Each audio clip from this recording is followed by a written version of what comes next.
né, para equilibrar as coisas.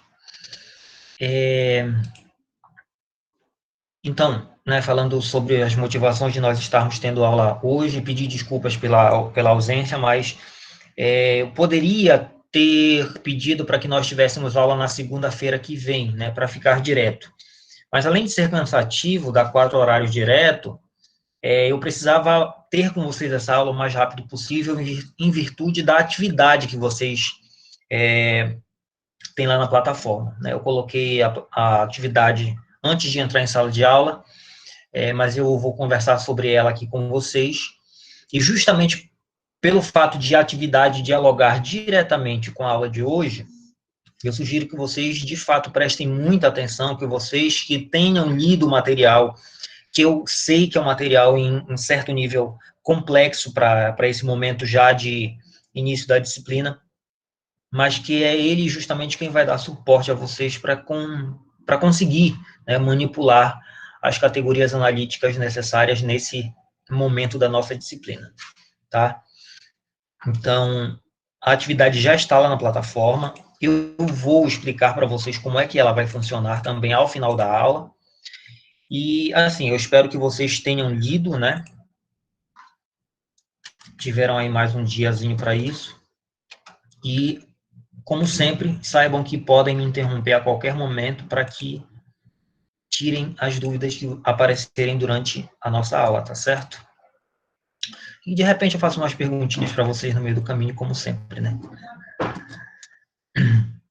Deixa aparecer. Tá aparecendo, né? Sim. Tá, então, assim, a nossa aula de hoje é sobre o texto 3, né? Que fala sobre os pressupostos teóricos que vão embasar toda a nossa caminhada durante essa análise do domínio morfológico da língua. E vamos também destacar, dar uma ênfase nesse momento a 2 categorias que são importantes também para compreender, que são os planos de expressão e de conteúdo, tá? Então, assim, primeira coisa importante, vocês sabem, né, que eu sempre começo dizendo quem é o autor de quem nós estamos falando, eu busco o currículo Lattes, foto e tudo mais. E assim, gente, é a primeira vez que eu fiz isso, né, com a Flávia de Barros Caroni, e simplesmente eu descobri que não existem registros nem na plataforma Lattes, nem na internet da Flávia Caroni. Né, só lá na contracapa do livro, que diz que ela foi professora deixa eu ver, da Faculdade de São Paulo, deixa eu ver, da Universidade, aliás, de São Paulo. Foi professora de Filologia e Língua Portuguesa da Universidade de São Paulo e pesquisadora da Fundação Carlos Chagas. Foi o único registro que eu consegui dela, então a gente vai pular essa etapa de apresentar a professora Flávia. No entanto, é muito importante que a gente perceba o peso que essa obra tem, tá? Esse texto, Morfossintaxe, da professora Flávia, é uma das relíquias, né, dessa análise morfossintática sobre a qual nós vamos começar a falar. Então, embora ela não tenha esse registro aí encontrado na internet, é importante que a gente realmente mergulhe um pouquinho nessa obra, tá? Então, assim, nos pressupostos teóricos, eu acho muito legal como esse texto começa com uma alusão literária, né? Porque, em primeiro lugar, a gente sabe que a linguagem se manifesta de diversas formas, né?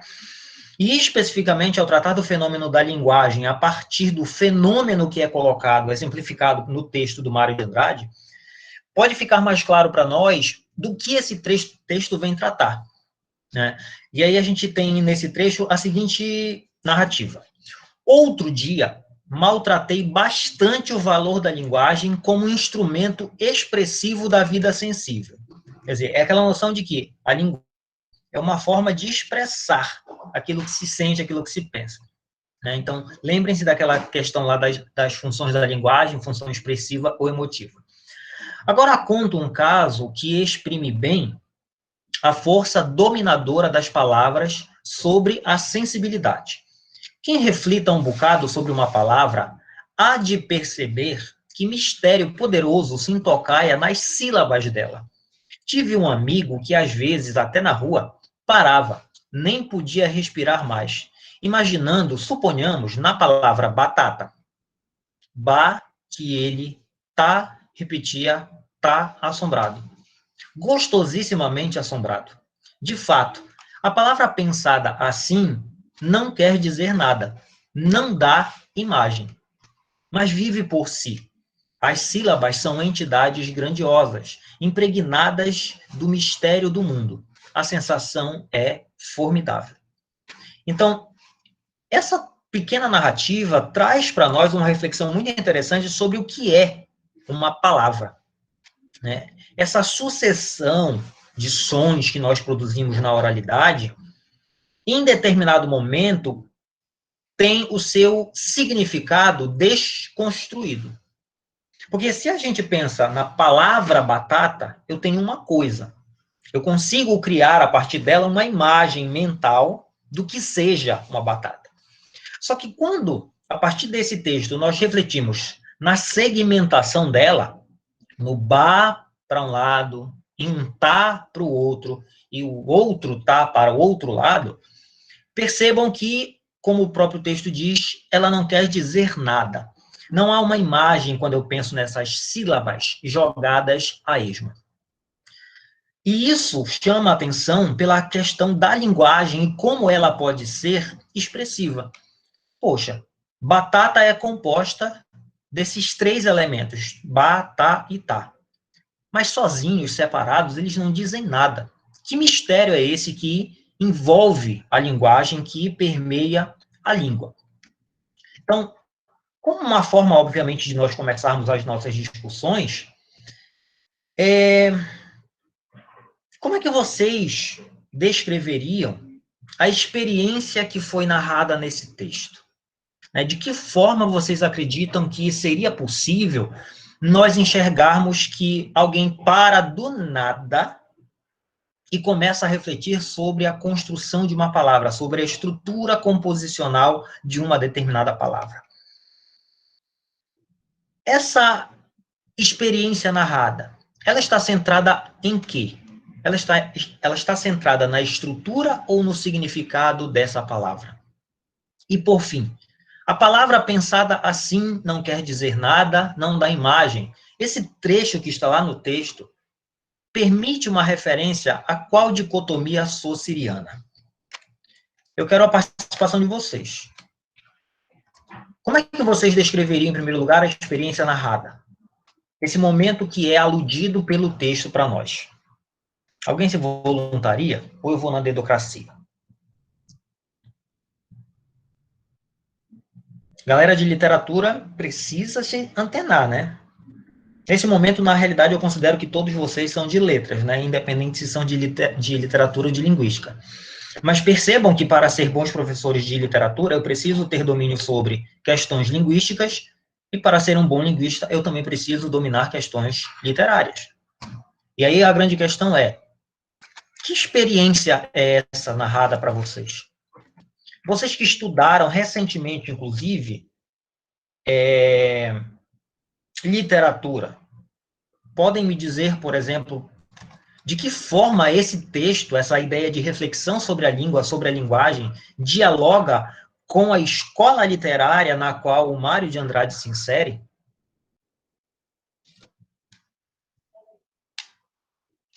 Quinto semestre. Professor, eu acho que assim, essa questão da experiência narrada, a questão do plano de expressão tem mais a ver com o significado que a gente encontra nos textos do que... Ah, não sei, professor.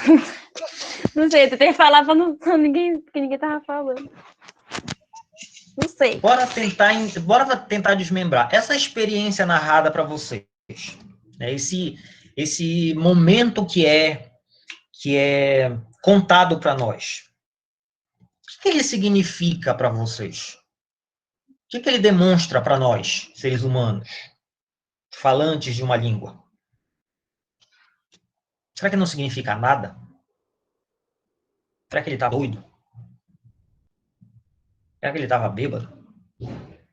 Né? Isso é uma experiência muito subjetiva, gente. Eu não sei se vocês já pararam em alguma vez, e aí eu não sei se a veia linguística em alguns está mais aguçada do que em outros, mas essa experiência de pensar a linguagem, de fazer reflexões sobre aquilo que é do nosso cotidiano, né? E eu conversava com o Fred antes de começar a aula sobre isso. Parece que aquilo que é tão comum, que é tão nosso, se perde das nossas reflexões porque nós estamos acostumados, né? Então, essa experiência diz muito respeito sobre aquilo que nós enxergamos enquanto sujeitos dessa experiência. Tá me ouvindo? Sim. Sim. Ok, tá. Porque a minha câmera tá meio parando. Então, a gente percebe que esse sujeito, né, esse narrador, faz uma reflexão filosófica, inclusive, sobre o que é a língua, o que é a linguagem. Essa descrição que é feita faz com que nós entendamos que há uma experiência de linguagem que vai muito além do domínio linguístico dela. É saber falar, saber articular sons para dar significado às palavras. Né? Essa experiência tem a ver com a maneira como usamos a própria linguagem. Por que uma palavra como batata tem significado e os seus elementos isolados não têm? Onde é que está o significado, esse valor de significado da palavra batata? Né? São essas reflexões que iniciam o texto para nós, para que a gente entenda essa diferença básica entre o que é plano de expressão e o que é plano de conteúdo.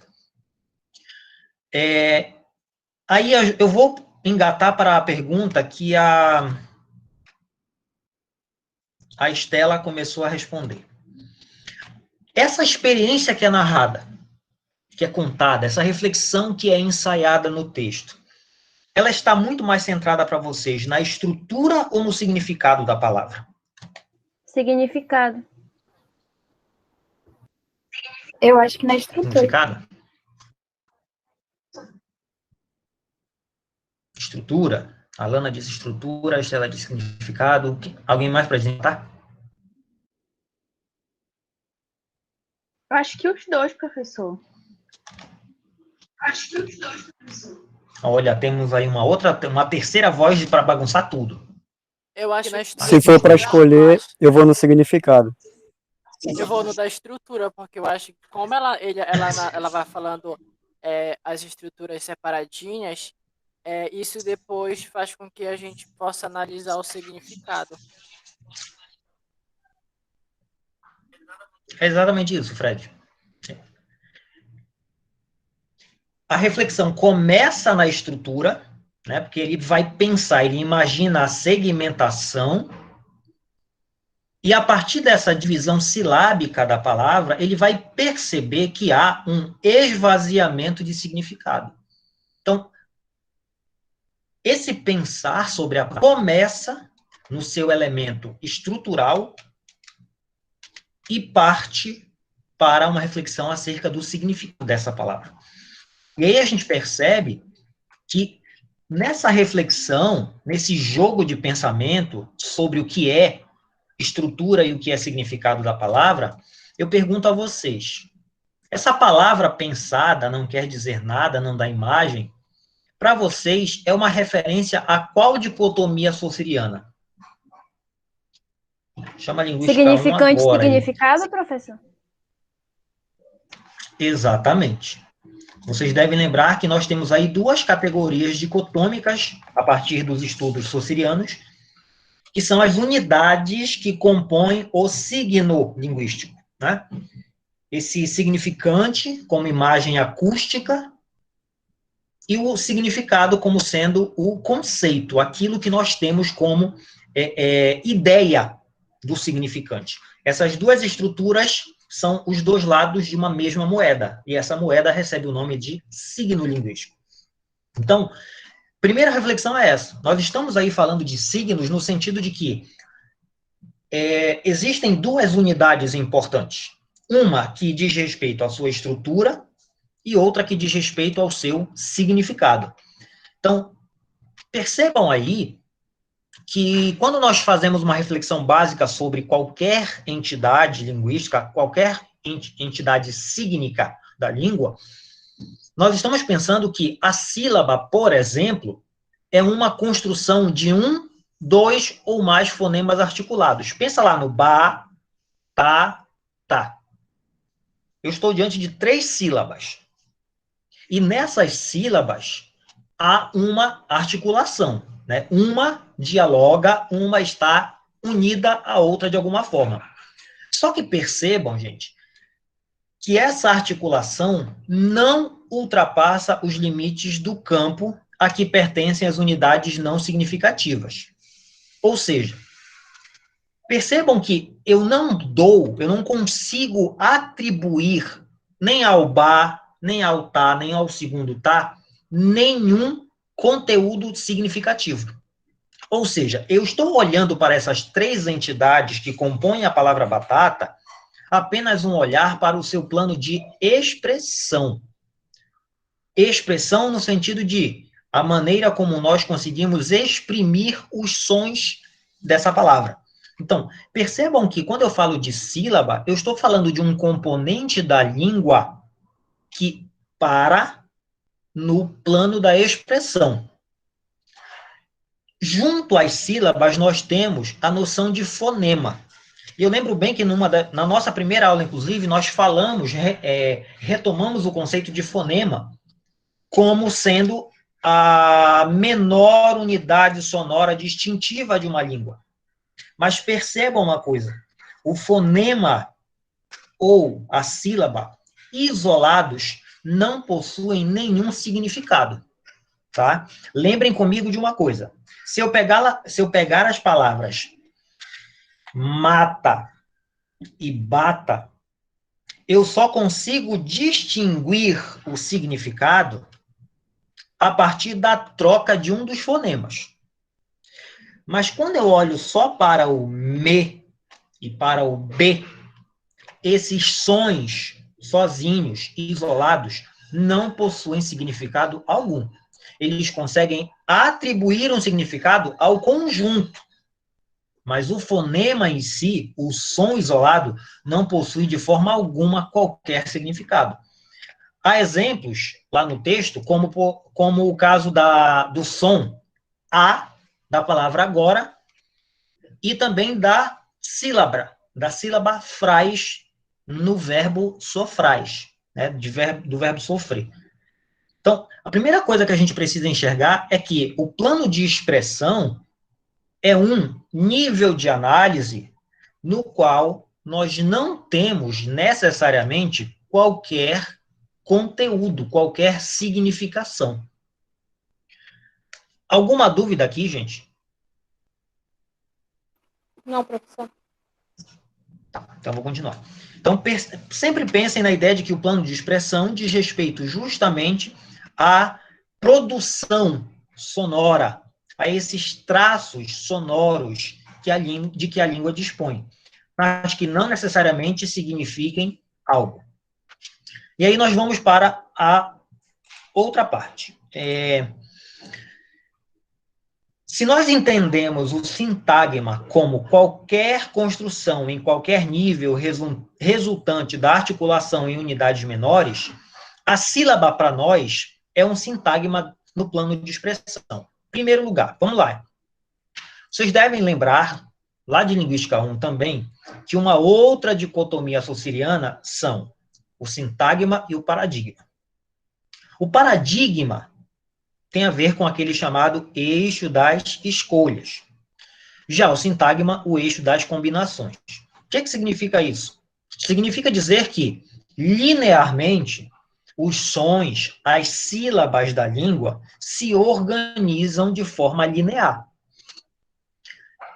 Quando eu penso na organização das sílabas de uma palavra, eu tenho uma construção sintagmática. Por quê, Daniel? Porque aqui eu tenho um ba, seguido de um tá, seguido de um tá. Percebam que aqui eu tenho a chamada linearidade. O signo linguístico para associ tem um caráter linear, não esqueçam disso. É uma das características do signo linguístico para associ. Ele é linear porque ele se desenvolve numa linha. Os sons da língua se apresentam de forma linear. Primeiro o ba, depois o tá, depois o tá. Percebam que esse nível, ele é responsável por nos fazer construir e atribuir um significado a essa sequência. Porque se eu pudesse mudar essa ordem silábica, percebam que tabata e tataba não correspondem ao mesmo significado destas outras três. O que eu quero que vocês diferenciem com isso?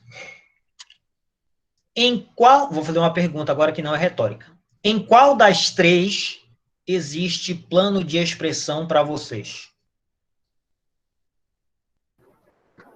Tabata e tataba. Só nessas duas há planos de expressão? Professor, eu acho que nas três, porque ainda agora o senhor estava dizendo que não necessariamente o plano de expressão tem significado, mas também não quer dizer que ele nunca vai ter um significado, porque ele tem a ver com a questão sonora e dos fonemas, e é essa a maior preocupação dele, não com o significado. Mas não quer dizer que nunca vai ter significação. Então, eu acho que nas três tem. É exatamente isso. Percebam que vocês, qualquer um de nós falantes, vamos conseguir produzir essa sequência. Todas as três possuem expressividade, eu consigo expressar. Tanto é que todos nós conseguimos aqui falar batata, tabata e tataba. Mas, são todas as três que possuem plano de conteúdo? Eu Não. consigo enxergar nas três essa noção de uma imagem que tenha, que gere significado? Não. É apenas na primeira. Apenas em batata eu encontro essa significação. Então, percebam qual é a reflexão que a gente precisa tirar a partir daqui. Se eu tenho uma palavra como batata, e ela é responsável por me ligar a um significado, a um conteúdo, onde é que está esse conteúdo? Eu consigo enxergar que é uma sequência. Somente a partir dessa sequência sintagmaticamente organizada, batata, é que eu consigo ter um conteúdo. Mas não significa dizer que apenas tê-las vai me dar esse plano de conteúdo. Se há uma imagem que significa a palavra, onde é que ela está? Porque, olha só, eu tenho aqui 2 vezes a sílaba tá e 1 vez a sílaba ba.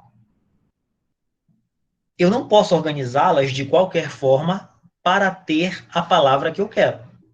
Significa dizer que não é apenas ter as sílabas que vai me dar, que vai me oferecer, de fato, a palavra que eu quero. Ou seja, eu preciso entender onde está, numa palavra, o seu plano de conteúdo, porque nas suas sílabas separadas não é. Isso eu já sei. Certo? Estão entendendo até aqui? Sim. Eu tenho 3 sílabas. Ba, tá e tá. Eu não posso organizá-las de qualquer forma. Por quê? Porque se eu organizasse de qualquer forma e tivesse o mesmo significado, eu teria respaldo para dizer que é nas sílabas que está o significado da palavra, independente de como ela se organiza. No entanto, eu percebo que esta ordem, que essa organização sintagmática obedece a uma ordem específica. Primeiro o ba, depois o tá e depois o tá. Não dá para eu organizar de qualquer forma. Então, a primeira reflexão é: o significado das palavras não está nas suas sílabas. A gente já sabe que não está nos sons, dos fonemas que compõem a batata. Subindo de nível, também não está nas suas sílabas. Aí a gente vai aqui para uma outra segmentação, ó. Se nós pensarmos em duas diferentes divisões, ba e tata, ou bata, tá, eu também não vou ter uma correspondência para esse significado. Então, a gente vai percebendo, a nossa análise precisa começar a fazer sentido a partir do momento em que nós olhamos para essas palavras, ou para essa palavra, e vamos entender o seguinte: não está nos fonemas que compõem, não está nas sílabas que compõem essa palavra, porque se fosse nas sílabas, qualquer ordem valia, certo? Se fosse nas sílabas, qualquer ordem valeria. Mas não, eu preciso estabelecer uma ordem específica para as sílabas. Não está em certas combinações silábicas. Ba, tata, nem bata, tá. A grande questão é toda a extensão da palavra que nos dá o seu significado, gente? Será que a ideia que eu tenho, então batata só é batata para mim por causa da palavra inteira com esses 6 sons? Vocês acham que sim ou que não? Eu acho que sim, pelo fato de assim ela já está articulada. Por exemplo, ela dá no texto a palavra do vendedor. Ela coloca que o dor sozinho não tem um significado. Agora, quando ele se junta com o tema, acho que é assim que ela fala no texto, ele já dá um outro significado. Por exemplo, vendedor, e não só mais o dor sem um significado. Tá, mas bora lá. Tu estás já num outro nível de análise que diz respeito a uma outra estrutura morfológica. Antes de chegar lá, eu quero que vocês pensem assim. O significado, a noção que vocês têm na cabeça do que seja uma batata, ou de tudo aquilo que gira em torno do significado, da ideia, do conteúdo de batata, está na palavra inteira, batata, sim ou não? Sim. Sim. Então tem a ver com a ordem e com os fonemas, professor, eu acho. Porque as outras duas palavras, tabata e tataba, elas têm exatamente as mesmas sílabas e os mesmos fonemas. O que diferencia para dar o significado é a organização. Porque senão será exatamente a mesma coisa. E exato. Não é. Ok, então a gente vai perceber o seguinte, que não é apenas ter as sílabas, porque se fosse só ter as sílabas, qualquer uma das 3 significaria batata. E a questão é, se nós pensarmos no conteúdo da batata, o conteúdo da batata é interessante, se nós pensarmos na noção de batata, no conteúdo de batata, e se esse conteúdo está vinculado diretamente à palavra completa, B-A-T-A-T-A.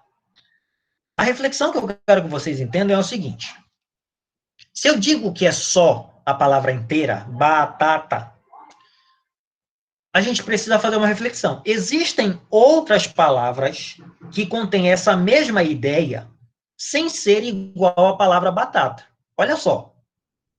A palavra batatinha remete na tua cabeça à palavra batata? Sim.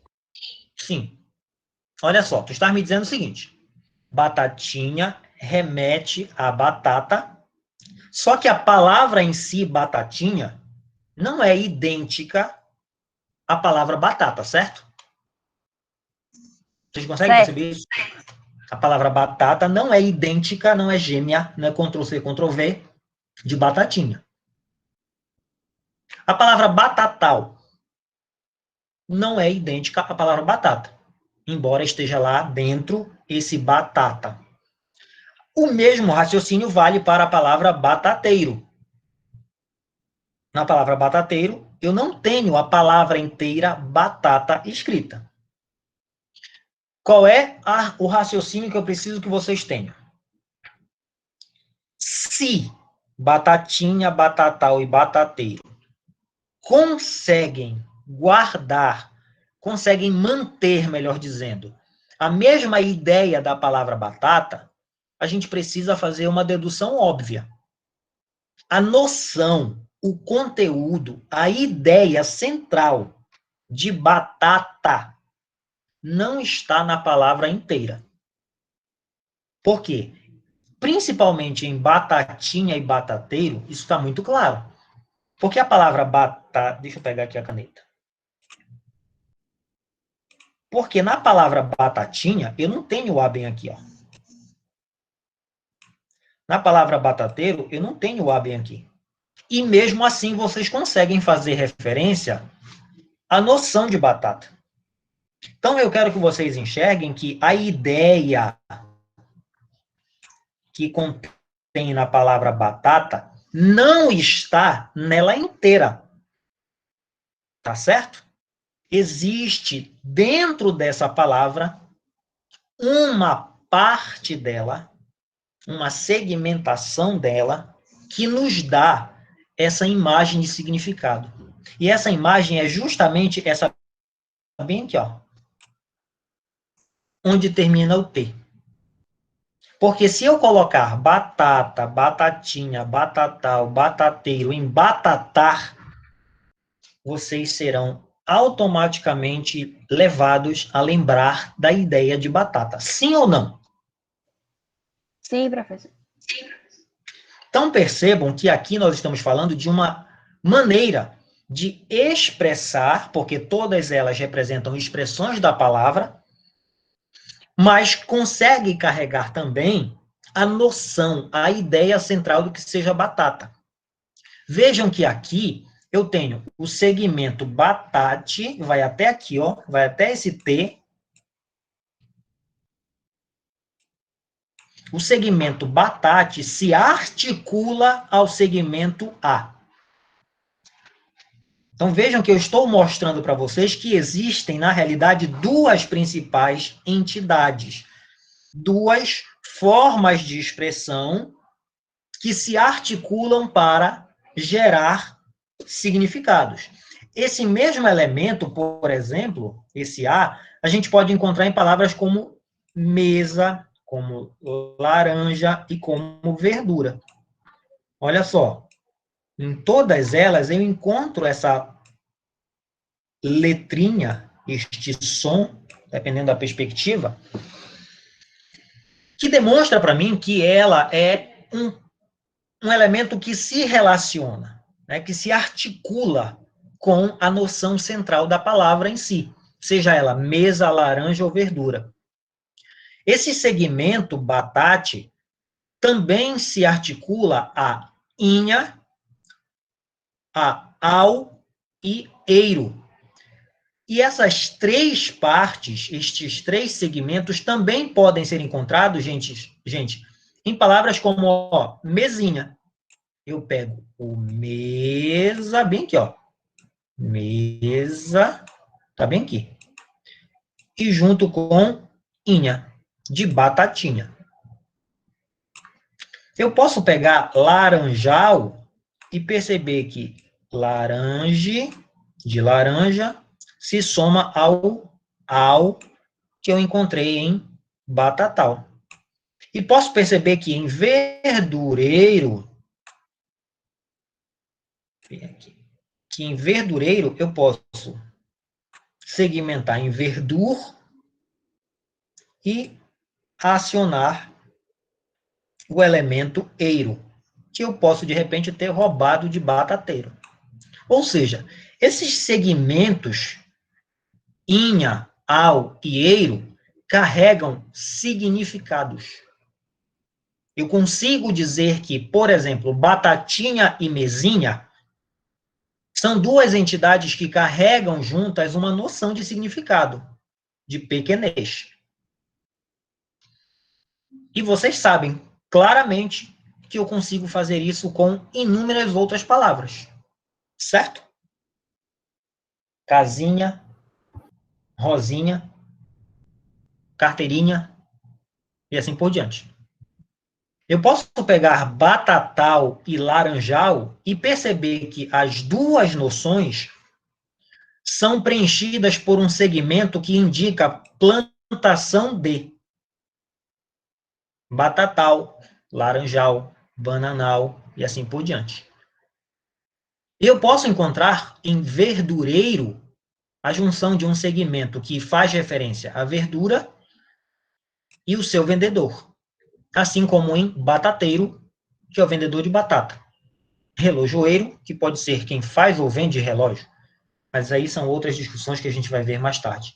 Então, o que eu quero que vocês percebam é que nós estamos diante, na realidade, de um grande quebra-cabeças. Né? A maneira como esses componentes, esses segmentos linguísticos se articulam e se combinam na língua, obedecem a certas regras. Primeira coisa, eu preciso ter uma regra para isso. Eu tenho aí uma regra sintagmática, eles se articulam linearmente. Mas uma outra noção é de que essas sequências de sons possuem significado. Veja como inha, em português, carrega significados. É algo no diminutivo e tem um outro significado aí. É algo de gênero feminino. O laranjal, esse ao final, carrega consigo também um significado, assim como o elemento eiro, indicando vendedor de. Então, o que nos interessa aqui é perceber que essas partes, esses segmentos menores das palavras, são dotadas tanto de expressão, porque elas são dizíveis, elas são expressadas, mas elas também possuem plano de conteúdo. Elas têm um referencial de significado, de sentido dentro da língua. Então, assim, a gente percebe que, em alguns casos, podem acontecer algumas coincidências entre o que são os segmentos sonoros e os segmentos com significado. Mas distingam isso, tá? Podem haver coincidências. Por exemplo, o au, esse auzinho bem aqui, ó. Cadê, meu pai? Ó, esse au, que está na palavra alto, é uma unidade não significativa, tá? Então, vocês vão dizer aqui, ó. Ah, Daniel, então, como tem batatal, laranjal, nos dois tem au, significa dizer sempre que o au vai ser algo dotado de conteúdo? Não. Analisem e percebam que numa palavra como au, de alto, aliás, no segmento ao da palavra alto, eu tenho uma unidade que é não significativa. Ao não significa nada dentro da palavra alto. É diferente do ao que compõe batatal. Ou seja, resumo da ópera. Isso daqui tem apenas plano de expressão. Não tem plano de conteúdo. Isto daqui possui tanto plano de expressão quanto de conteúdo. Porque além de ser algo possível de se expressar, de se dizer, de se enunciar, tem sons e também tem significado. No exemplo da sílaba dor, por exemplo, em vendedor, eu tenho um sintagma no plano da expressão. Por que eu tenho um sintagma no plano da expressão? Porque eu, obviamente, percebo que existe uma sequência, tá? Eu consigo observar que bem aqui eu tenho uma parte da palavra e que é uma expressão que consegue ser observada como uma estrutura consoante, vogal e consoante. Vocês estudaram isso em fonologia. O português tem um padrão silábico que está aqui comportado a partir do segmento do. Só que quando eu olho isso como um mero sintagma no plano de expressão, isso não tem significado nenhum. Só que quando eu enxergo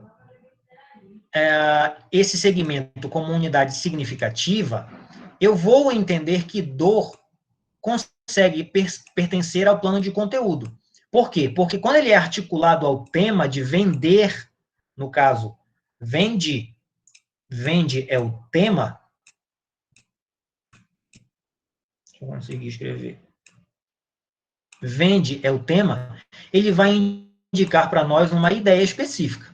Ou seja, aquele que pratica uma determinada ação. E aí eu preciso que vocês me digam se vocês lembram de outras palavras que em língua portuguesa obedecem a essa mesma estruturação. Eu tenho um tema, e a partir desse tema, eu acrescento o segmento dor, em que este segmento indique aquele que pratica uma ação. Vai, me dá um aí. Pescador.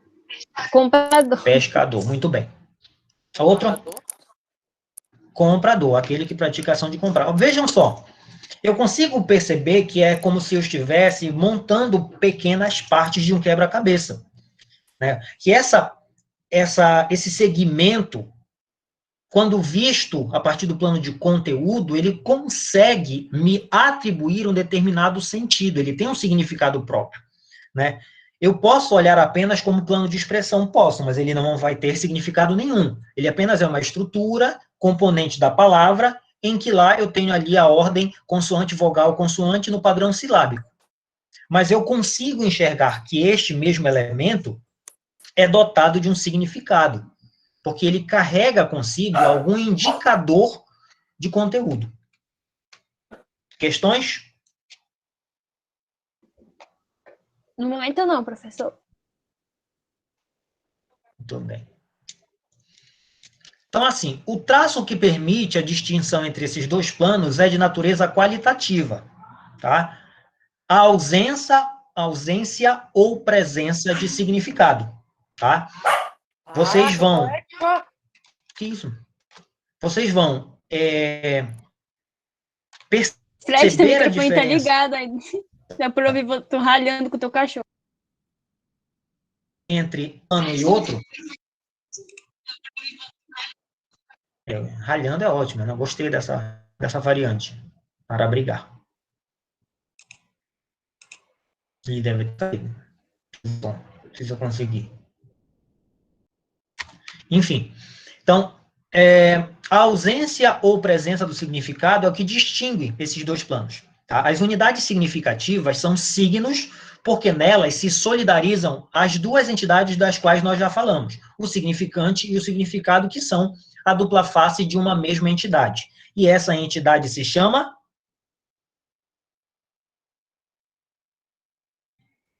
Turma? Significante e significado são a dupla face de uma mesma entidade chamada... Signo. Signo linguístico. Por favor. Tá certo? Lembrem lá de Linguística 1. E é justamente, gente, desse plano que nós vamos nos ocupar a partir de agora. Ou seja, nós vamos olhar especificamente, nossa maior preocupação agora será o plano de conteúdo. Por quê? Porque expressão ele vai ter. Mas quais são os significados trazidos, carregados e construídos nessa relação entre um plano de expressão e um plano de conteúdo? É justamente nessa ideia que nós vamos centralizar as nossas atenções. A gente volta à nossa discussão anterior sobre o que é gramática, mas aqui de maneira rápida, pensando que se eu falo da estrutura da língua e da maneira como ocorrem articulações nessa superfície linguística, eu tenho aí uma gramática que engloba a fonologia, a morfologia e a sintaxe. Porque as três são compostas de articulações. Os sons se articulam, as estruturas internas das palavras se articulam, e os sintagmas que estruturam uma oração também se articulam. Só que quando o nosso critério muda, e ele vai demonstrar para mim a ocorrência de articulações dotadas de significado, o que acontece? A fonologia desaparece. Por quê? Porque os sons sozinhos não possuem significado. Tá? É por isso que agora a gente está numa interface, e é por isso que a disciplina é morfossintaxe. Porque eu estou agora lidando com categorias, com elementos linguísticos que não possuem apenas expressividade, mas que possuem também conteúdo. Então, olhar para a morfossintaxe significa agora pensar que existem articulações dotadas de significado. Na fonologia, só existem as articulações. Então, a gente vai perceber que existem aqui alguns percursos sobre o qual nós vamos nos debruçar.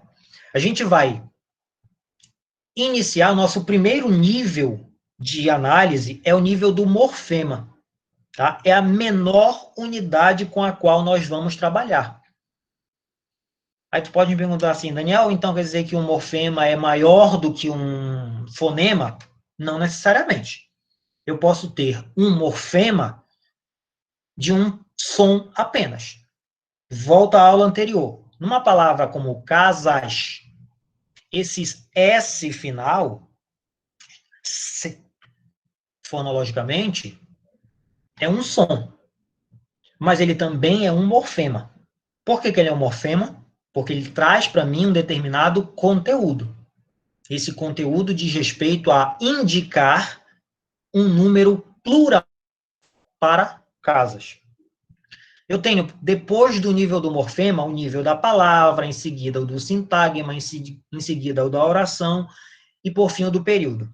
É por isso, gente, que a nossa disciplina é chamada de morfossintaxe, porque ela, na realidade, trabalha com a interface entre essas duas grandes, entre esses dois grandes campos disciplinares, a morfologia e a sintaxe. Nós iniciamos na morfologia e chegamos ao nível máximo da sintaxe, que é o período. Então, na verdade, nós estamos aqui no nível mínimo da morfologia até o nível máximo da sintaxe. É isso que eu estou falando. Então, aqui é como se houvesse um limite. Né? Até onde vai o estudo da morfologia, Daniel? Dependendo da noção de morfologia com a qual nós estejamos trabalhando, ela pode ir até a palavra. Já a sintaxe pode trabalhar a partir do nível da palavra. Só que, em geral, essa palavra é considerada um sintagma. Só que isso é só para o semestre que vem. E é justamente em algum momento aqui nessa interface com a palavra, ou vocábulo, como nós vamos ver depois, que acontece essa relação. Né? Morfologia e sintaxe estão ali imbricadas tradicionalmente. E a gente vai precisar operacionalizar alguns conceitos básicos. Né? Quais são os conceitos que eu preciso dominar e entender nesse primeiro momento aqui? Primeiro é o de articulação. É um conceito que foi elaborado pelo André Martinet, que apresenta para nós a maneira como nós podemos analisar os níveis de língua. Para ele, além da noção fonética, é a propriedade que as formas linguísticas têm de serem suscetíveis a análises. Por que aqui eu cito para vocês, e o próprio livro traz isso, além da noção fonética? Porque vocês devem lembrar que a palavra articulação aparece quando nós falamos de dois pontos, dois traços característicos da produção sonora da língua, né? O modo e o ponto de articulação. Ou seja, é onde os conceitos são de fato analisáveis. Se toca dente, se a língua toca aqui, se toca ali, se é produzido com a explosão ou se é com a fricção, enfim. Só que, para além da noção fonética da coisa, isso é uma propriedade das formas linguísticas, em que a gente consegue analisar. Então, tudo que diz respeito à articulação tem a ver com a relação que os elementos linguísticos têm no plano da língua.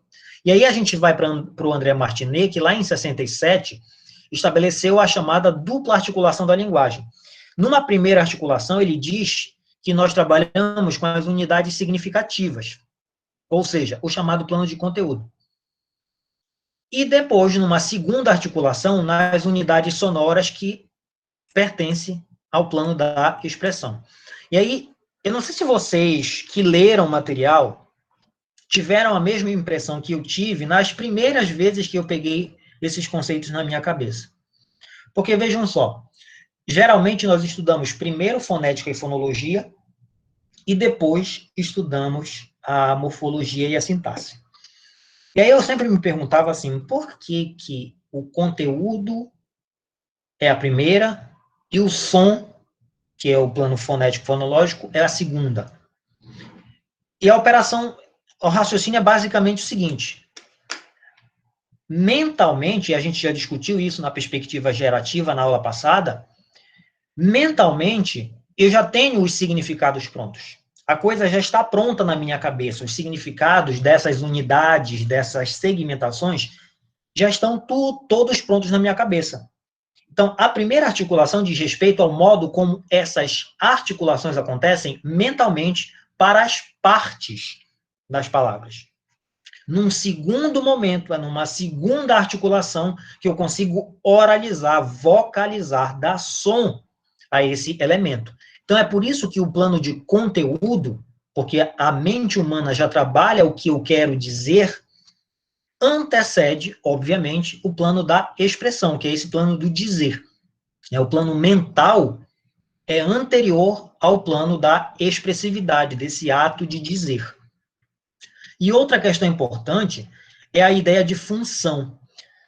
E a gente volta para os estudos clássicos. A palavra função geralmente está atrelada a uma noção tradicional da sintaxe, né? Aquele papel desempenhado por algo num conjunto. Então, por que em a casa caiu, a palavra casa é sujeito? Tradicionalmente, a gente enxerga isso como sujeito por causa da relação que existe entre a palavra casa e a palavra caiu. Eu só consigo dizer que casa é sujeito pela maneira como a palavra casa se relaciona com o verbo cair. Só que, para além disso, eu tenho uma outra noção importante. O papel desempenhado por um órgão em um conjunto cujas partes são interdependentes. Isso é uma função, gente. Tá? Então, pensa comigo aqui. Vocês estudaram, por exemplo, todos nós estudamos lá no ensino médio, fisiologia humana. Dentro daquelas aulas intermináveis de biologia, a gente tinha, por exemplo, um sistema circulatório da vida. E a gente sabe que o sistema circulatório, o sistema digestório, qualquer um que vocês queiram, é constituído de diversos componentes, de diversos órgãos. E esses diversos órgãos não trabalham isolados, eles trabalham de forma conjunta. Cada um exerce uma função. Ou seja, a função para nós, retomando inclusive a noção de sintaxe, é justamente o papel que qualquer elemento desempenha dentro de um conjunto, e dentro desse conjunto ele mantém relação de interdependência, né? Por exemplo, o coração tem suas funções específicas, mas sozinho ele não trabalha. Ele precisa daquilo que é desempenhado, por exemplo, pelo pulmão. Então, é esse conjunto articulado que determina, por exemplo, qual é a função de um órgão ou de qualquer outra coisa que vocês pensem em analisar. Aqui será a relação estabelecida entre dois elementos que se articulam, contraindo uma função com o outro. Então, se nós vamos falar de função, a gente precisa perceber, lá da teoria dos conjuntos, eu não sei se vocês lembram disso, que existem diferentes formas de pensar o que é uma função. Eu tenho, por exemplo, duas entidades em que uma se articula com a outra, há uma como é que eu posso dizer, um compartilhamento. Eu posso ter, entre essas duas unidades, apenas uma interferindo na outra, e essas duas unidades também podem não se interferir de forma alguma uma na outra. Quando é que eu tenho uma função? É justamente nesse primeiro exemplo. É quando as partes dialogam entre si. O que eu quero que a gente pense? Na matemática, Daniel? Na biologia, Daniel? Não. Eu quero que vocês entendam que a noção de função, ela perpassa as ciências. Mas aqui, especificamente, é a maneira como essas pequenas partes exercem funções. Batateiro. O batate é uma parte. O eiro é outra parte. Juntas, elas duas combinam um conjunto. E cada uma dessas partes exerce uma função. Cada uma atribui um sentido específico à estrutura composta na palavra batateiro. Tem uma outra série de conceitos que nos é importante, que são os de estrutura, substância, construção e forma. Né? Isso aqui é importante para a gente entender, a separar os elementos com os quais nós vamos trabalhar. Por quê? Eu vou começar pelo exemplo que eu acho que é mais palpável para nós. Gente, não sei aqui quem sabe fazer bolo. Eu não sei. Mas a coisa que eu sei é que, por exemplo, para fazer um bolo, eu preciso de alguns ingredientes, como me ensinam as receitas culinárias. Eu preciso de leite, por exemplo. Eu preciso de trigo. É trigo, né? Eu acho que é trigo, aquele pozinho branco. Açúcar e ovo. Basicamente, eu preciso disso. Eu sei que tem outras coisas, manteiga, algumas coisas mais. Fermento. Mas, se nós pegarmos esses 4 elementos, percebam comigo uma coisa. Se eu tiver na minha casa leite, trigo, ovo e açúcar, eu tenho um bolo? Não.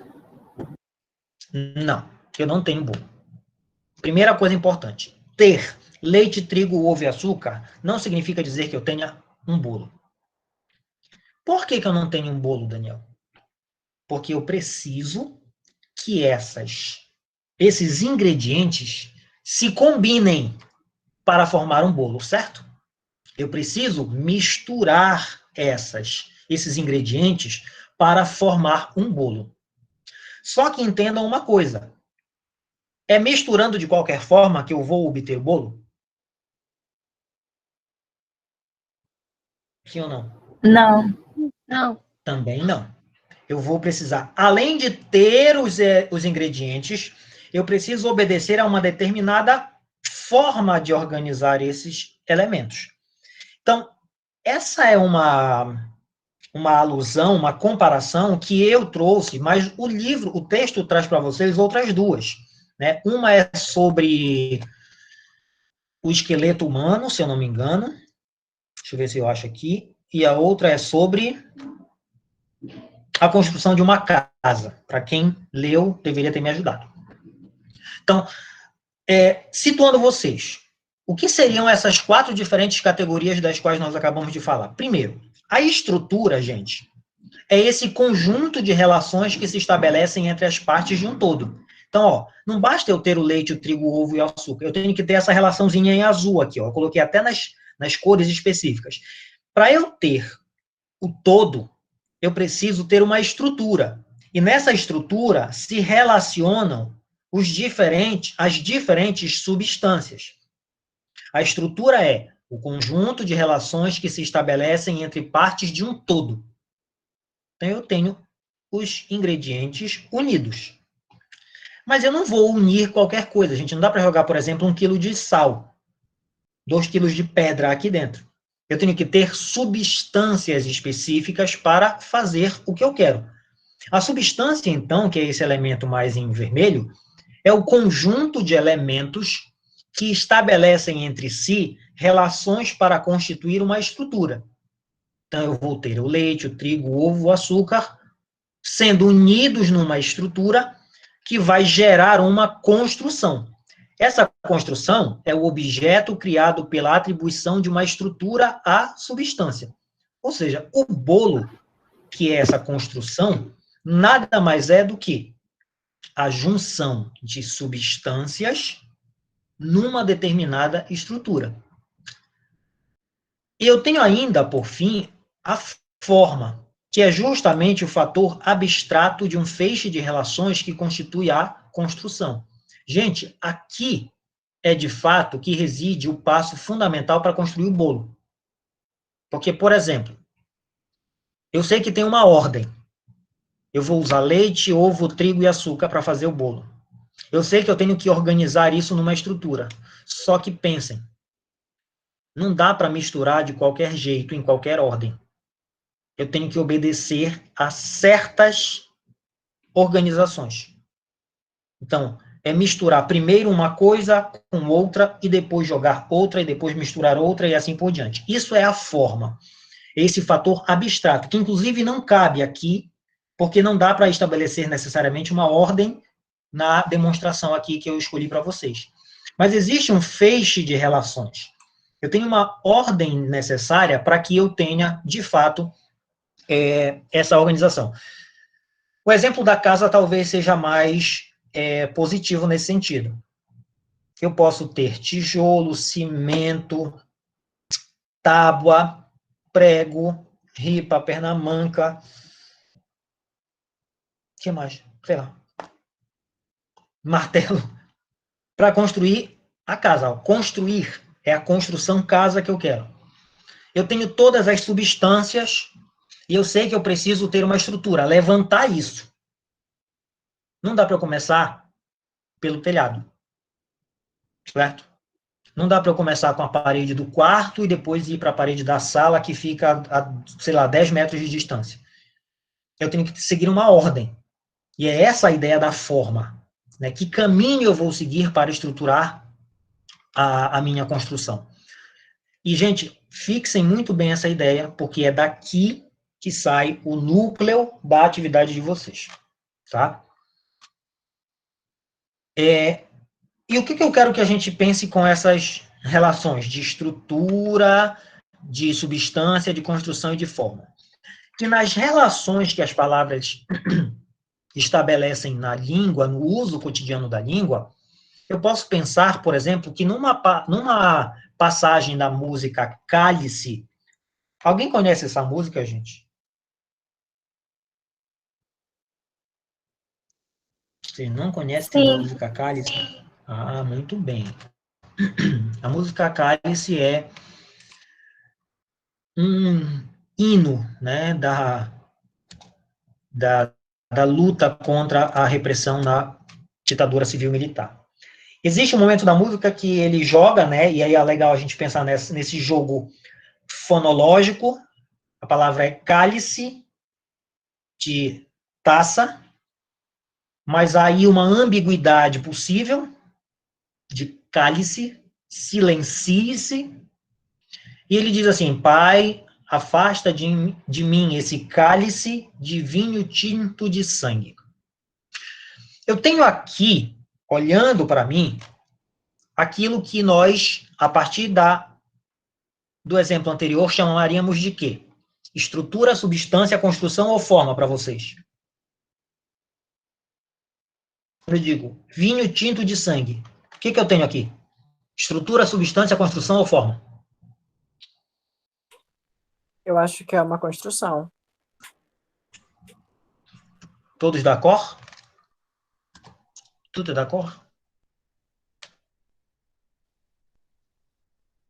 Aqui eu tenho, primeiro, a palavra central, aquilo que vai construir todo o jogo de sentido que nós vamos precisar para o nosso raciocínio é a palavra tinto, e ela é o centro da construção. Esse é o elemento construído. Só que percebam que para construir tudo isso, eu precisei de 3 elementos básicos, tá certo? Eu precisei de vinho, de tinto e de sangue. Cada um deles representando uma substância. Onde é que está o jogo mais interessante da letra dessa música? É justamente na maneira como as estruturas se organizam. Porque quando eu olho vinho tinto como uma unidade e de sangue de outra, eu consigo construir um sentido. Quando eu olho para a estrutura vinho de um lado e tinto de sangue do outro, eu tenho uma outra estrutura. Cada uma das leituras, ambíguas potencialmente, remete a mim a uma vontade específica de organizar essa ambiguidade, essa estrutura, essas estruturas. E aí entra em cena a forma. A forma como o eu lírico escolheu estruturar essas substâncias. Eu posso dizer que vinho tinto de sangue possui um significado bastante complexo para nós. Porque, vejam, esse primeiro par vinho tinto, dentro do contexto da música, evoca comunhão. Ó, cálice lembra a taça. Pai, Deus, afasta de mim esse cálice, a taça de vinho tinto. Essa imagem, essa sequência de elementos, nos traz, evoca em nós uma memória religiosa.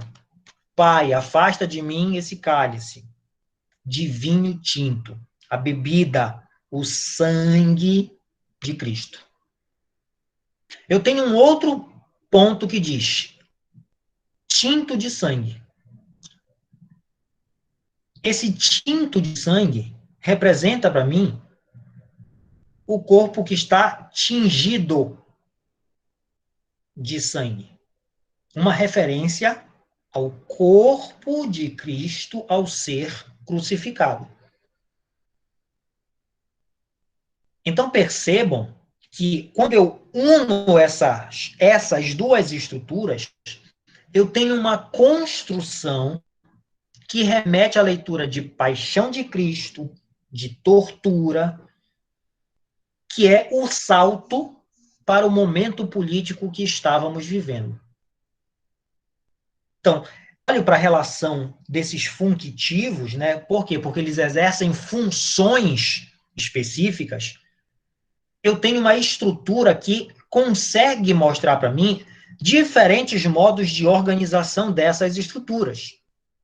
Então, quando a gente separa o que é construção, do que é estrutura, do que é substância, do que é forma, eu tenho aqui uma aplicabilidade.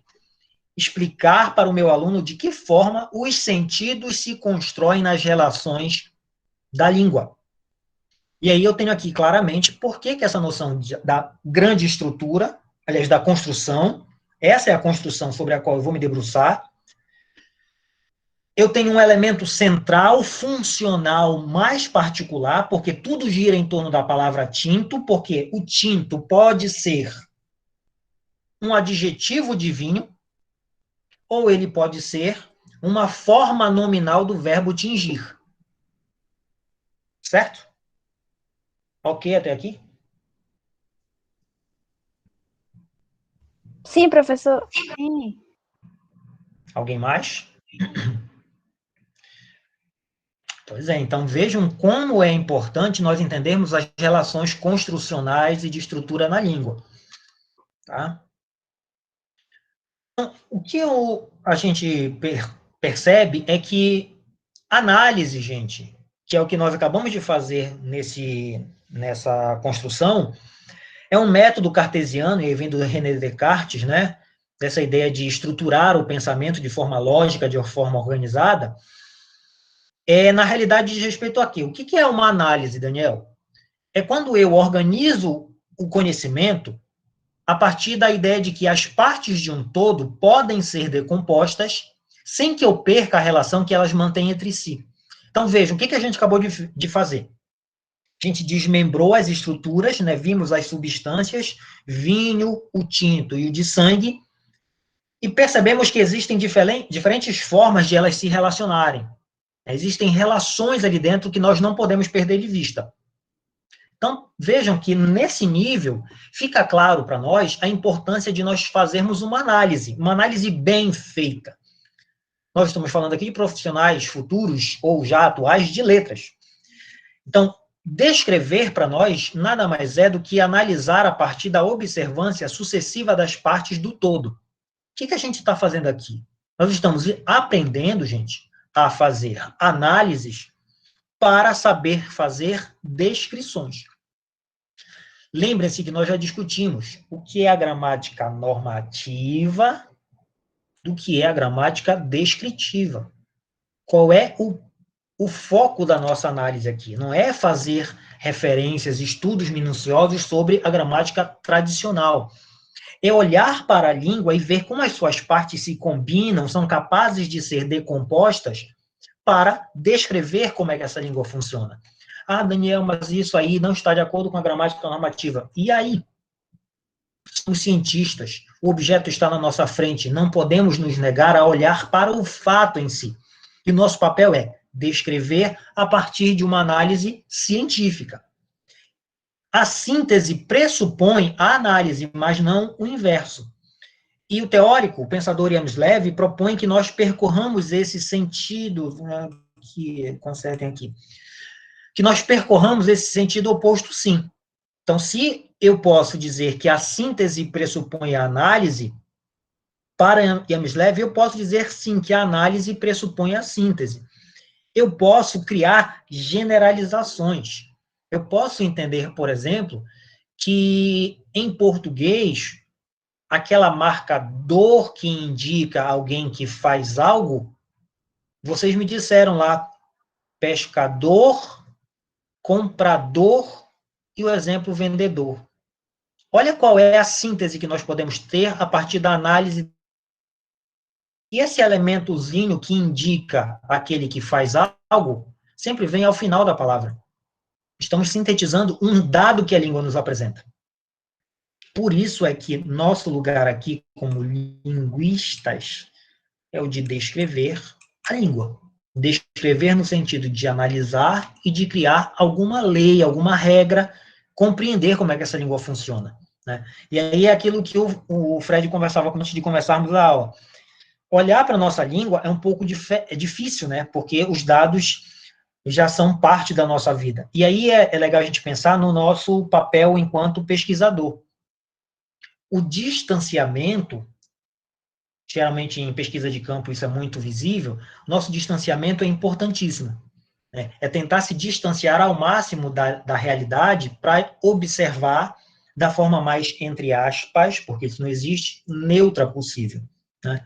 Por isso que os dados de uma língua estrangeira que nós não conhecemos, geralmente são usados para fazer esses exemplos de análise morfológica. E aí nós temos alguns níveis de análise. A gente já falou disso antes, mas aqui há uma atualização. Existem diferentes níveis de análise sobre os quais nós vamos nos debruçar. Eu tenho o nível do morfema, que é o básico que nós vamos usar agora, que é justamente essa menor unidade significativa. É com ela que nós vamos trabalhar. Peguem a palavra médicos, por exemplo. Nessa palavra eu tenho 3 morfemas. Médic, o e os.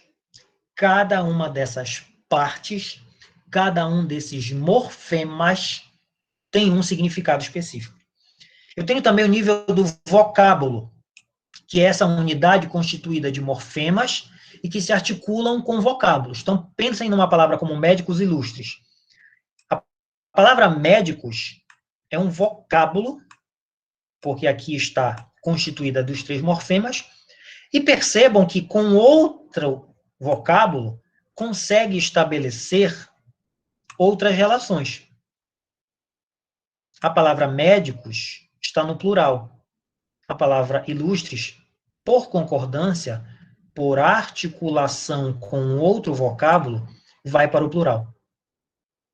Eu tenho o nível da lexia, que é essa unidade de comportamento de um vocábulo. Pode ser uma lexia simples, composta ou complexa. Lembrem lá de Memórias Póstumas de Brás Cubas. Quem já leu sabe do que eu estou falando. Ele não sabe se ele é um autor defunto ou se ele é um defunto autor. A palavra, por exemplo, autor,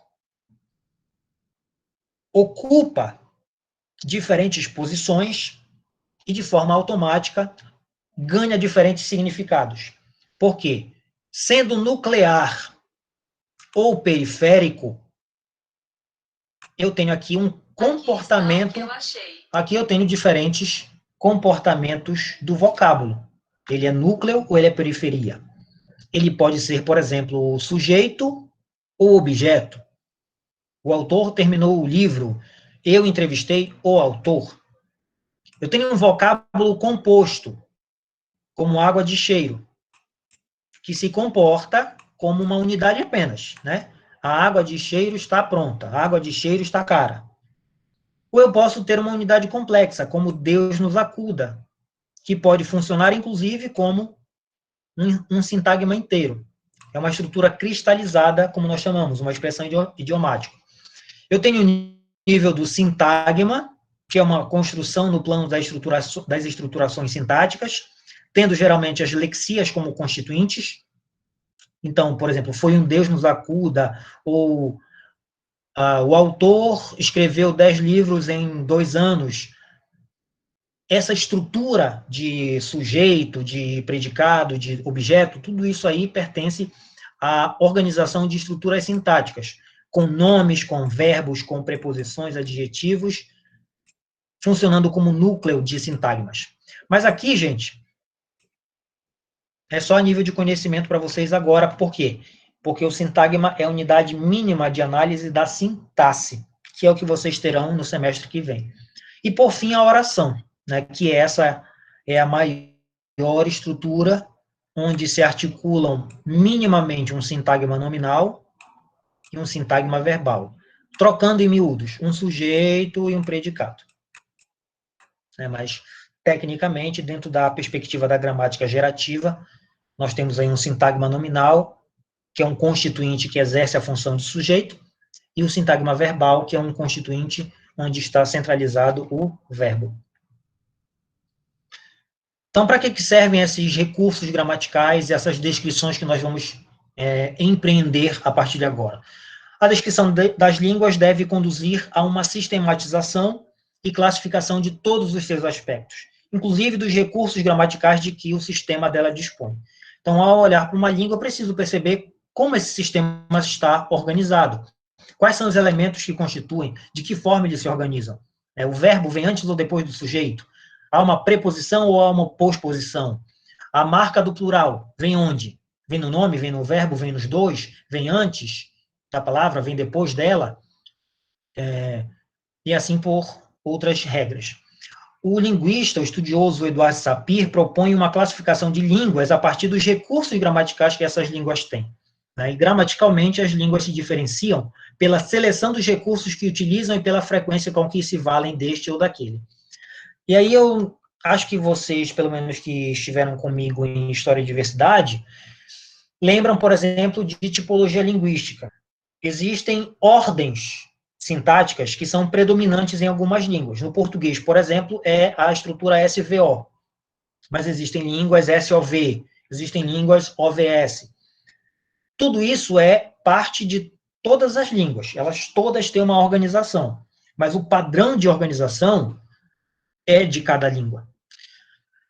Quais são os recursos gramaticais que nós podemos citar agora, só para fechar nosso pensamento aqui? O Eduardo Sapir elenca a ordem das palavras, quer dizer, o que vem primeiro? Em português, a gente sabe que num sintagma nominal, geralmente vem primeiro o artigo e depois o nome. A casa, e não casa a. Eu tenho também recursos como a composição. As palavras se unem, por exemplo, para construir carrossel. Isso é um fenômeno muito produtivo ou pouco produtivo nas línguas. Existem línguas que preferem composição do que os processos de afixação. Português, por exemplo, é uma língua que é de prefixos e de sufixos. Mas existem línguas que também têm os chamados infixos, que é quando o elemento fica no meio. Tem o chamado circunfixo, que é uma dupla fixação no início e no fim, mas que no português também não tem. Temos a alternância vocálica e consonantal, a variação de acento, a reduplicação e palavras instrumentais. São outras categorias de recursos com os quais nós não vamos lidar, mas era apenas para ilustrar aquilo que está no material de vocês. Gente, antes de explicar a atividade de vocês, tem alguma dúvida? Perguntem logo. Não, professor. Olha lá, e não tenham dúvida, por favor. Professor, como é isso da reduplicação mesmo? A reduplicação é quando você utiliza um mesmo elemento, por exemplo, um mesmo morfema, para indicar qualquer conteúdo, qualquer significado na língua. Lembram do exercício da semana passada? Lembro. Pois é, aquilo é um exemplo de reduplicação. Eu pego uma sílaba e dobro para indicar que naquela língua, aquela palavra passa a ser no plural. Ah, entendi. Tá? Isso é um fenômeno morfológico que naquela língua funciona como marcação de plural. Português tem isso? Para marcar plural, não.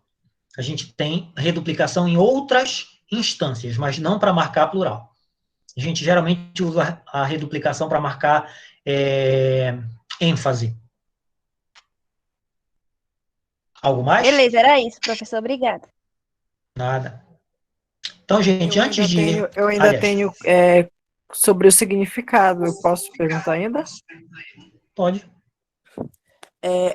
Então, posso dizer que o significado ele vai ser dado a partir dessa articulação de dois segmentos?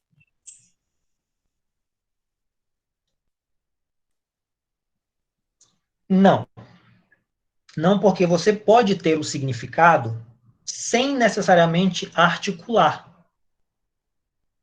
Por exemplo, a gente sabe que o S final em português é um morfema indicador de plural. Só que, quando eu penso no valor, talvez aí esteja a tua pergunta fundamental. Só que ele só vai funcionar como efeito de plural quando ele realmente se articular a um outro elemento. Mas o S sozinho, ele já consegue guardar esse valor de pluralidade da língua. Mas ele só vai marcar o que é pluralizado quando ele realmente se articular com uma outra entidade linguística. No caso de casas, eu posso ter a ideia de que o S é essa marca, esse morfema plural. Mas o que ele indica de plural? De casas. E aí eu só vou entender que essa articulação com o índice de pluralidade acontece quando ele estiver ao lado da palavra sobre a qual ele marca o índice de pluralidade. Tá bom, acho que eu consigo Basicamente, entenda assim, o morfema por si só já possui significado. Ele sozinho possui. Por exemplo, a palavra inho. A palavra não, desculpa. O morfema inho indica o que para nós? algo tipo no diminutivo. Diminutivo. Percebe aí como eu consigo dizer que inho, não estou em palavra nenhuma. O morfema inho possui um significado específico relativo a diminutivo, ao tamanho menor de algo. Agora, o que é esse algo menor? Caderninho, cachorrinho, baldezinho, carrinho, ventiladorzinho, seja lá o que for, vem depois. Mas o morfema sozinho, ele é dotado de significado. Ele pode ter ele indica outro nível de articulação quando ele, de fato, se une a uma outra entidade, a um outro morfema na língua. Então, basicamente, eu posso dizer que alguns significados se dão a partir dessa articulação. Sim, aí você vai poder dizer, por exemplo, casinha é uma casa pequena, porque você consegue articular uma entidade casa com uma outra entidade inha. Aí você une essas duas constituições, esses dois segmentos. São dois morfemas, na verdade, eu só não quero adiantar para vocês isso. Mas eu tenho um morfema lexical e eu tenho aí um morfema flexional, ou derivacional. É na articulação que o sentido da palavra se constitui. Mas eu tenho significado apenas no morfema. Eu posso ter significado apenas no morfema, porque ele sozinho é uma unidade significativa. E ao contrário daquele dor, né? Do vendedor, do comprador. Não, é o mesmo. O dor é um morfema. Se eu olhar para ele como uma unidade dotada de significado, ele é um morfema. Por quê? Porque ele atribui a noção de aquele que faz algo, no caso, vender. Ah, tá, consegui entender. Eu tinha entendido que existem uns e existem outros que têm essa unidade de significação. Não. Todo morfema é dotado de significado. Todo. Existem variáveis não. Variantes de morfemas, que a gente vai falar depois de alomorfia. Mas pensa comigo. Cantor, vendedor e professor. Esse sufixo, né, esse morfema que indica aquele que faz, é diferente. Mas todos eles guardam essa mesma noção de fazer algo. Certo? Sim, obrigado. Certo. Então, olha lá. A nossa atividade, gente, que já está disponível para vocês, é a seguinte. Vocês vão pegar... Vocês têm, na verdade, lá, a letra de uma música em que eu destaco um vocábulo, que é considerado um neologismo, uma palavra nova criada a partir de um processo de composição. Composição é um processo de formação de palavras em português que a gente estuda no ensino médio. A palavra é coraçamborim. Primeiro, eu vou, obviamente, recomendar que vocês escutem a letra dessa música. Primeiro, porque ela é do Tribalistas. Tem Marisa Monte. Segundo, é para entender o contexto, né? Então, vocês vão entender que esta palavra coraçamborim é um neologismo. Ou seja, é uma nova palavra constituída a partir de uma composição. O que é uma composição, Daniel? É um processo de formação de palavras, a gente vai ver isso mais tarde, de maneira mais profunda, em que eu pego diferentes palavras para formar uma nova. Grosso modo é isso, é a noção do ensino médio. E eu quero que vocês analisem 3 questões a partir desta palavra. Primeiro, que elementos compõem essa palavra, esse vocábulo? Eu enxergo coraçamborim. Primeira coisa é, quais são os elementos que compõem essa palavra, esse vocábulo? Dentro de coraçamborim eu tenho quais outros elementos, né? O que forma? Quais são as palavras que formam coraçamborim? 0,75 pontos para me responder esses elementos. Questão de número 2. Esses tais elementos que vocês vão encontrar aqui, dentro de coraçamborim, formam unidades mínimas significativas caso sejam isolados? Então, tu vais pegar coraçamborim e tu vais analisar. Ah, eu encontrei este elemento. Eu encontrei este elemento. Aí eu pergunto para ti, esse elemento que tu encontraste, que forma a palavra, o vocábulo coraçamborim, é uma unidade mínima significativa? Isso que tu separaste de coraçamborim é uma unidade mínima significativa? E eu quero que tu me expliques. Pode dizer assim, este elemento não é uma unidade mínima significativa, porque ela não tem significado, já que a palavra tal, eu não vou dar a resposta, já que a palavra tal é constituída de um sentido mais amplo, por exemplo. Ou então tu pode me dizer que sim, que é nesta parte e neste segmento do vocábulo, tu tens uma unidade mínima significativa. Ou seja, tu tens sim um morfema. E aí eu quero que Professor, vocês tipo me batata, expliquem. professor? Exatamente. Exatamente. Mas a O gente jogo tem- é, será que eu encontro nesse mesmo vocábulo formado, vou exemplificar aqui, de repente você diz assim, Daniel, eu encontrei 4 elementos que formam esse vocábulo. Desses 4 elementos, quantos são unidades mínimas significativas? Ou seja, quantos são morfemas? 2, 3, 1, nenhum? E aí você vai me explicar. Certo? Ok até aqui? Fred, fala, Fred. Tipo,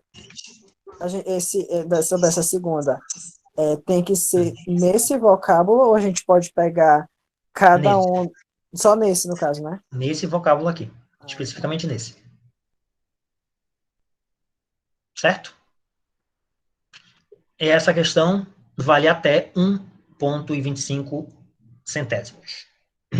E na questão de número 3, para o contexto da música, e é por isso que eu recomendo que vocês analisem a letra inteira, o vocábulo forma uma construção. E olha lá o conceito que nós já falamos. Construção. Eu quero que vocês me expliquem de que forma as substâncias, ou seja, as unidades menores, os elementos que compõem essa construção, se relacionam no plano do conteúdo, ou seja, ganham um significado. Quando vocês forem descobrir que elementos compõem o vocábulo Coraçamburim, vocês vão perceber que não necessariamente essas palavras têm um significado próximo, mas que é o contexto da música que oportuniza gerar esse conjunto de significados. É mais ou menos assim, a palavra passatempo é uma palavra composta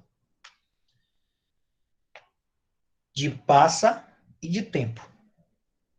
No contexto, o que explica, por exemplo, a junção de um verbo com o nome tempo, de passagem de tempo? É porque eu entendo, por exemplo, que comer um biscoito tão gostoso como aquele faz com que o tempo passe mais rápido. Isso é uma justificativa que me permite enxergar como é que essa construção possui essas duas substâncias e que geram um determinado conteúdo a partir do que serve um produto como esse, né, que é um biscoito ou uma bolacha, até me baratinei agora.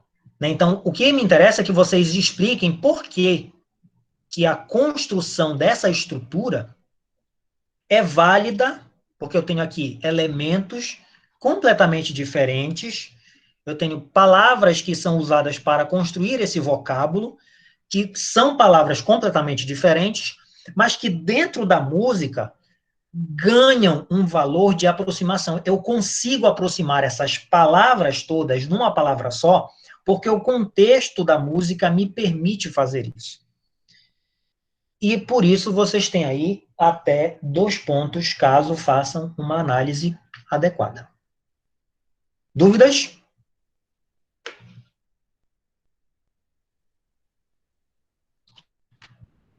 O silêncio me diz que não. Não, professor, entendemos. Ok.